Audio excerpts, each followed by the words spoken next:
Thank you, Speaker Sir, for letting me speak today on the Constitution. Speaker Sir, in my last few speeches, I spoke about the concept of Abhay Mudra, the concept of fearlessness, truth, and non-violence. And I showed the House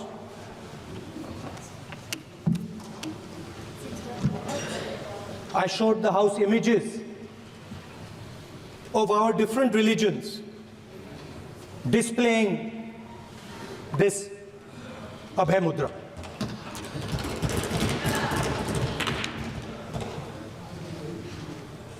People call the Constitution the longest written Constitution in the world. But the Constitution contains a set of ideas from one philosophy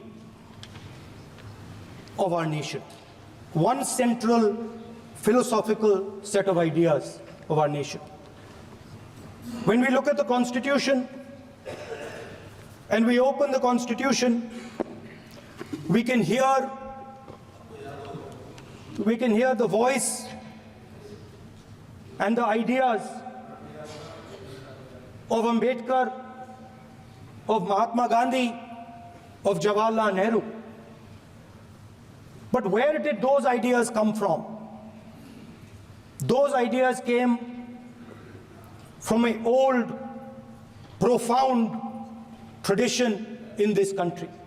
Those ideas came from Shiva, from Guru Nanak, from Basavana, from Buddha, from Mahavir, from Kabir, from a list of people. So when we speak of the Constitution and we show the Constitution, of course it is a document of modern India, but it could never have been written without ancient India and her ideas.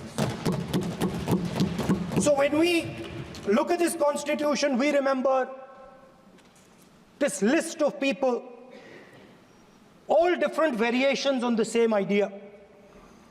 And in front of us stand the people who follow a very different philosophical tradition. And I want to start my speech by quoting what the supreme leader, not of the BJP, but of the modern interpretation of the ideas of the RSS has to say about the Constitution of India and about how he thinks India should be run. The worst thing about the Constitution, the worst thing about the Constitution of India is that there is nothing Indian about it. Manusmriti is that scripture which is most worshipable after Vedas for our Hindu nation, and from which our ancient times have become the basis of our culture, customs, thought, and practice. This book, for centuries, has codified the spiritual and divine march of our nation. Today, Manusmriti is law. These are the words of Savarkar. Mr. Savarkar has clearly stated in his writings that there is nothing Indian about our Constitution.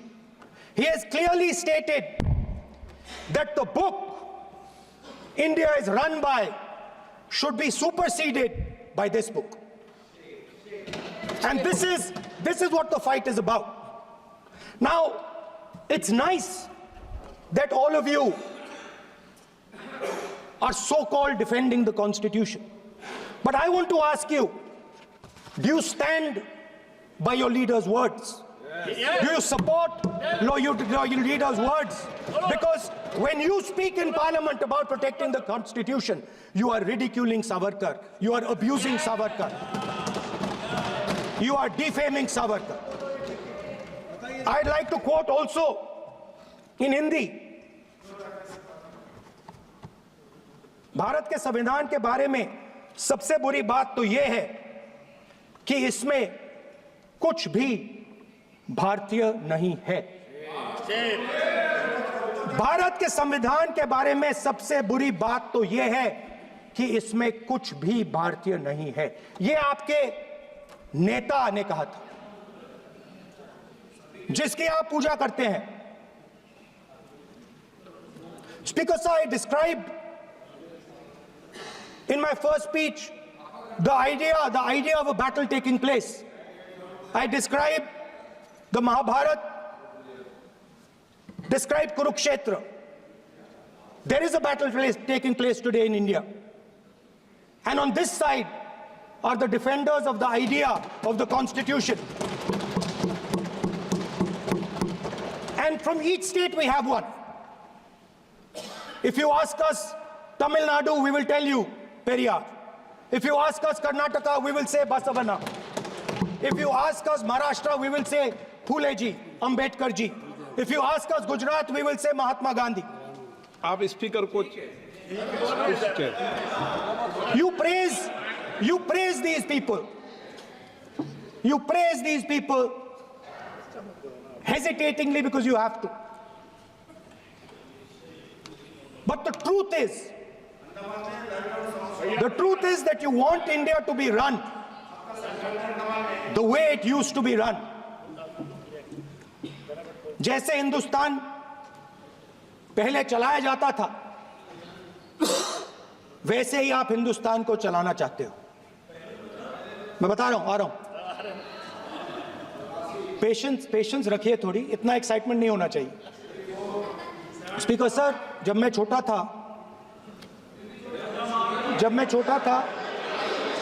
Delhi में, speaker sir, Delhi के चारों ओर जंगल हुआ करता था।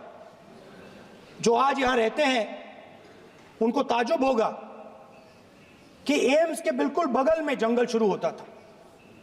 जहां railway museum है वहां पे जंगल शुरू होता था। वैसे ही जंगल में, दोनों नॉर्थ और साउथ, वैसे ही जंगल में हजारों साल पहले एक युवा, 6-7 साल का युवा, हर रोज सुबह उठ के 4 बजे उठ के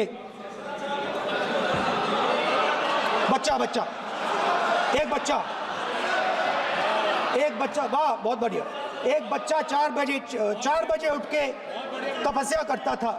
हर रोज सुबह तपस्या, हाँ, हर रोज सुबह वो धनुष उठाकर तीर कमान चलाता था और घंटे उसने तपस्या की, सालों के लिए उसने तपस्या की।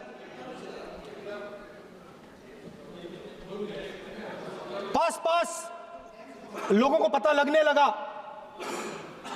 कि लड़का है। यही तो आप नहीं समझ सकते हो, यही तो प्रॉब्लम है। धनुष में तपस्या है, मनरेगा के काम करने में तपस्या है। तपस्या का मतलब शरीर में गर्मी पैदा करना, समझिए। हाँ, तब का ये मतलब है, तपस्या का ये मतलब है। तो ये तपस्या कर रहा था, लोगों को पता लगा और वो गुरु के पास गया। लड़के का नाम एकलव्य था और वो गुरु के पास गया और उसने कहा, गुरु द्रोणाचार्य जी, मैं सालों से धनुष चलाना सीख रहा हूं, मैंने अपनी पूरी शक्ति इसमें डाली है,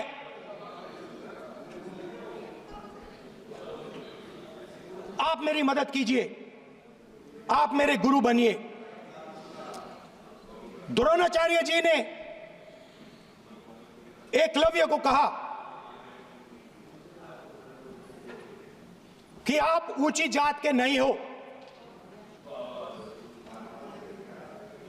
आप ऊंची जात के नहीं हो, आप द्विजा नहीं हो, मैं आपका गुरु नहीं बनूंगा, यहां से तुम चले जाओ। और एकलव्य चला गया। फिर से एकलव्य ने तपस्या शुरू की, फिर से तपस्या शुरू की। कुछ साल बाद द्रोणाचार्य जी और पांडव उसी जंगल से निकले। एक कुत्ता भौंक रहा था, कहानी आपने सुनी है, सुना देता हूं। कुत्ता भौंक रहा था, अचानक कुत्ते की आवाज शांत हो गई। द्रोणाचार्य जी और पांडव पास गए और उन्होंने देखा कि तीरों के जाल में कुत्ता फंसा हुआ था। मुंह में तीर था एक, हाँ, मगर कुत्ता तीरों के जाल में फंसा था। एक तीर मुंह में थी, शांत था कुत्ता, मगर कुत्ते को चोट नहीं लगी। एकलव्य ने अहिंसा के साथ कुत्ते को शांत किया था। द्रोणाचार्य जी आते हैं और एकदम पूछते हैं, तुम्हें यह किसने सिखाया? एकलव्य जवाब देता है, द्रोणाचार्य जी, यह मैं सीखा हूं, मैंने तपस्या की है, घंटों मैंने प्रैक्टिस की है।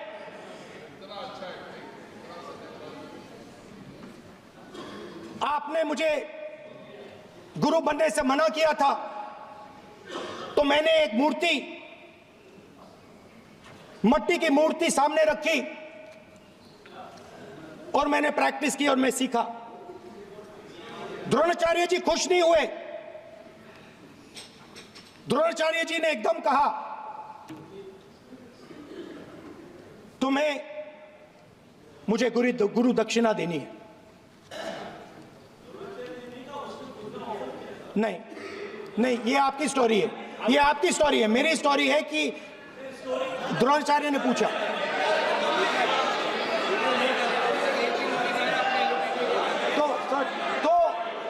तो द्रोणाचार्य जी ने, Sir, the PM will not speak. You have to understand. If you are not giving order, Prime Minister has to speak.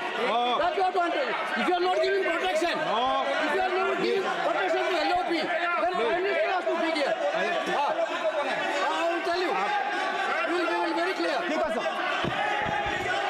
माननीय सदस्य, आपको मैंने कई बार कहा, आप धमकी शब्दों में मत बोला करिए। एक मिनट जाती।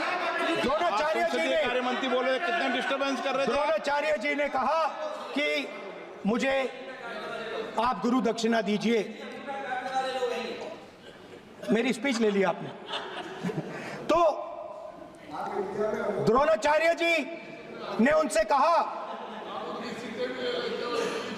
कि गुरु दक्षिणा के लिए मुझे तुम्हारा हुनर, तुम्हारा भविष्य, तुम्हारा अंगूठा चाहिए। और एकलव्य ने अंगूठा काट के द्रोणाचार्य को दे दिया।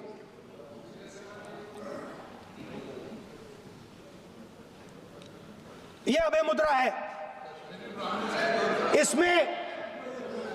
इसमें कॉन्फिडेंस,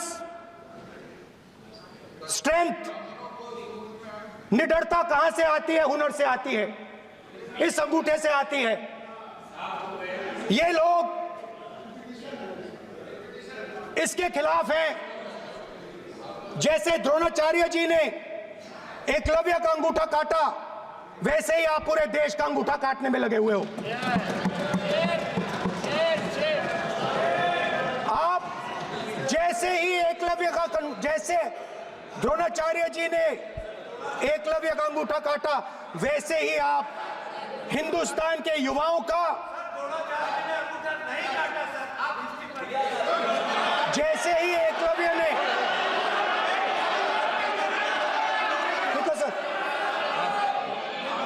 जैसे जैसे एकलव्य का अंगूठा काटा गया, वैसे ही आप हिंदुस्तान के युवाओं का, सबका अंगूठा काटते हो। जब आप अदानी जी को धारावी देते हो, तो आप धारावी के जो एंटरप्रेन्योर्स हैं, जो स्मॉल एंड मीडियम बिजनेसेस हैं, उनका आप अंगूठा काटते हो। जब आप हिंदुस्तान के पोर्ट्स, एयरपोर्ट्स, डिफेंस इंडस्ट्री, ये सब जब आप अदानी को देते हो,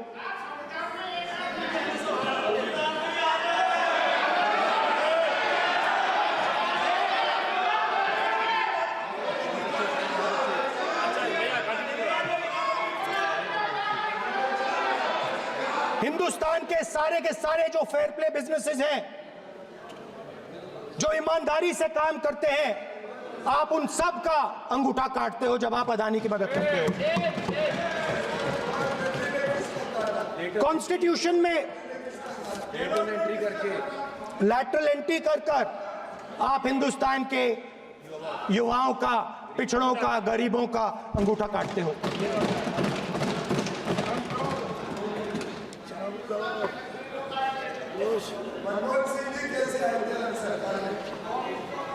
सर, स्पीकर सर, जैसे एकलव्य ने प्रैक्टिस की थी, वैसे ही हिंदुस्तान के युवा सुबह उठकर 4 बजे उठकर अलग अलग एग्जाम्स की तैयारी करते हैं।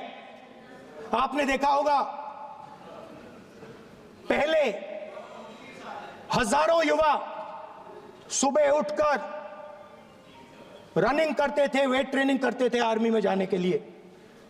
जब आपने अग्निवीर लागू किया, तो आपने उन युवाओं की उंगली काटी। जब आप पेपर लीक कराते हो, 70 बार आपने पेपर लीक करवाया है, तब आप हिंदुस्तान के युवाओं के का अंगूठा काटते हो।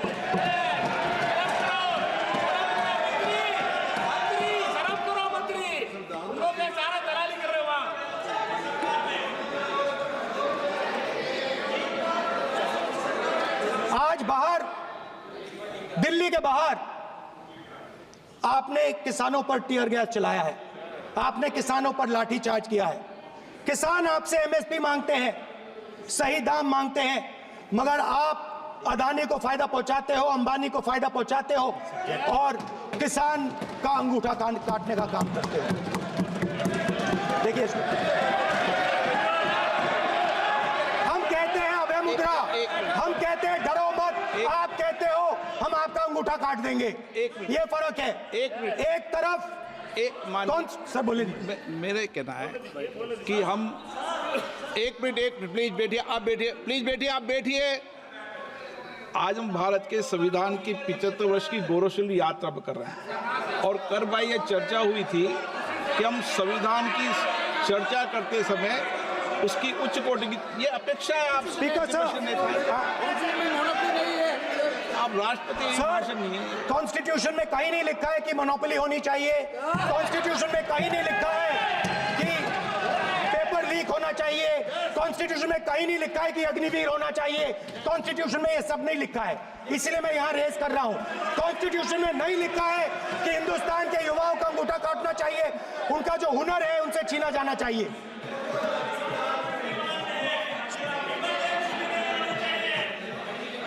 बैठे कर रहे हैं सर, 5 बजे अब भी बैठे करेंगे। अब कुछ नहीं बोलना है उसके को। 5 बजे देखिएगा, 5 बजे देखिएगा क्या करते हैं। स्पीकर सर, मिलेगा। मैं कुछ दिन पहले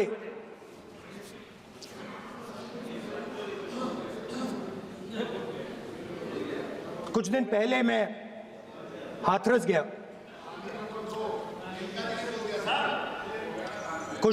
हाथरस गया। हाथरस में 4 साल पहले एक लड़की का बलात्कार होता है। गैंग रेप होता है। 3-4 लोग गैंग रेप करते हैं। मैं 2-3 दिन पहले उस लड़की के परिवार के घर में गया।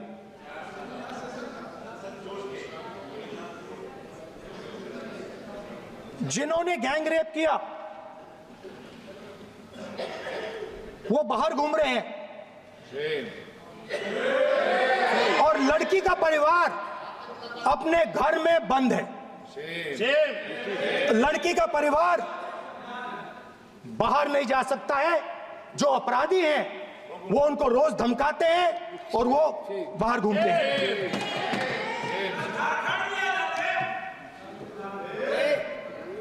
परिवार ने मुझे बताया कि बेटी का जो अंतिम संस्कार था वो भी नहीं करने दिया और चीफ मिनिस्टर ने इसके बारे में खुलकर मीडिया में झूठ बोला है। ये कॉन्स्टिट्यूशन में कहां लिखा है? ये कॉन्स्टिट्यूशन में कहां लिखा है कि जो बलात्कार करते हैं वो बाहर रहे और जिसका रेप हुआ है, जिसके परिवार, उस परिवार को बंद कर दिया जाए? कहां लिखा है कॉन्स्टिट्यूशन में? ये आपकी किताब में लिखा हुआ है, मनुस्मृति में लिखा है, मगर कॉन्स्टिट्यूशन में नहीं लिखा। और अगर आप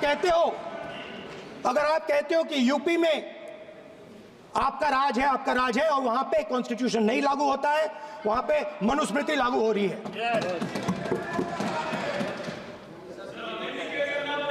परिवार ने मुझे कहा कि यूपी की सरकार ने उन्हें वायदा किया था, कहा था कि हम आपका रिलोकेशन करेंगे, आपको कहीं और रहने की जमीन देंगे। आज तक 4 साल हो गए हैं, आज तक उनका रिलोकेशन नहीं किया गया है। और हर रोज उन्होंने मुझे फोटो दिखाई, वो बाहर निकलते हैं और जिन्होंने बलात्कार किया वो धमकाते हैं उनको। तो मैं इस हाउस में कहना चाहता हूं कि अंबेडकर जी के संविधान वाले लोग, इंडिया गठबंधन वाले लोग, हम सब मिलकर उस परिवार का रिलोकेशन हम करेंगे अगर आप नहीं करोगे तो। और हिंदुस्तान के हर गरीब व्यक्ति को हम ये कहना चाहते हैं, आपकी रक्षा कॉन्स्टिट्यूशन करता है और ये बीजेपी के लोग कॉन्स्टिट्यूशन पर 24 घंटा आक्रमण करते रहते हैं। कॉन्स्टिट्यूशन में लिखा है prohibition of discrimination on grounds of religion, race, caste, sex और place of birth. The state shall not discriminate against any citizen on grounds only of religion, race, caste, sex, place of birth or any of them.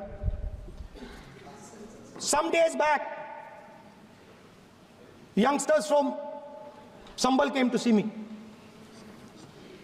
Innocent people, they had done nothing. They were just, वो बस पास में थे, 5 लोगों को गोली मार के हत्या कर दी। ये कहां लिखा है कॉन्स्टिट्यूशन में? ये कहां लिखा है कॉन्स्टिट्यूशन में? तो लिखा है prohibition of discrimination of grounds of religion. और जहां भी आप जाते हो, एक धर्म को दूसरे धर्म से लड़ाते हो, नफरत फैलाते हो। कहां लिखा है कॉन्स्टिट्यूशन में? कहां लिखा है कॉन्स्टिट्यूशन में कि एक धर्म को दूसरे धर्म से लड़ाना है? कहां लिखा है कॉन्स्टिट्यूशन में कि दलित परिवार को बंद करके अंदर रखना है और उनके अपराधियों को बाहर घूमने देना है? कौन से कॉन्स्टिट्यूशन में लिखा है? मुझे दिखाइए।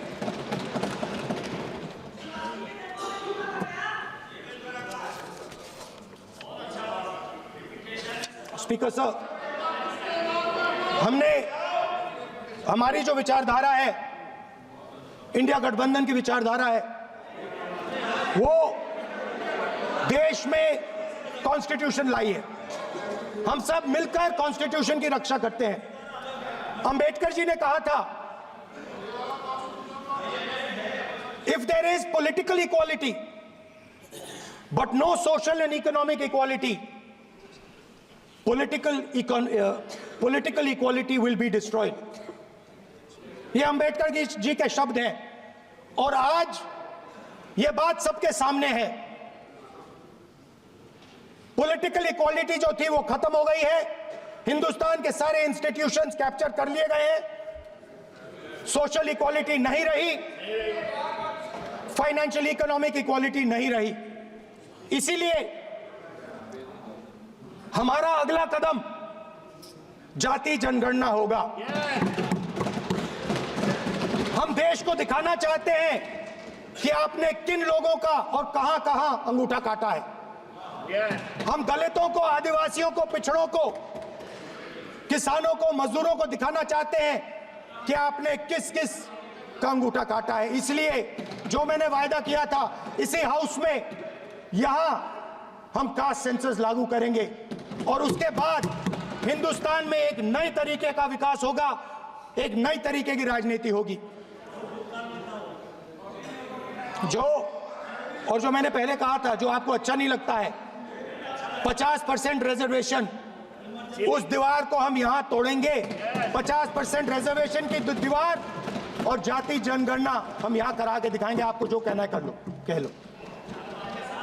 स्पीकर सर, बहुत बहुत धन्यवाद।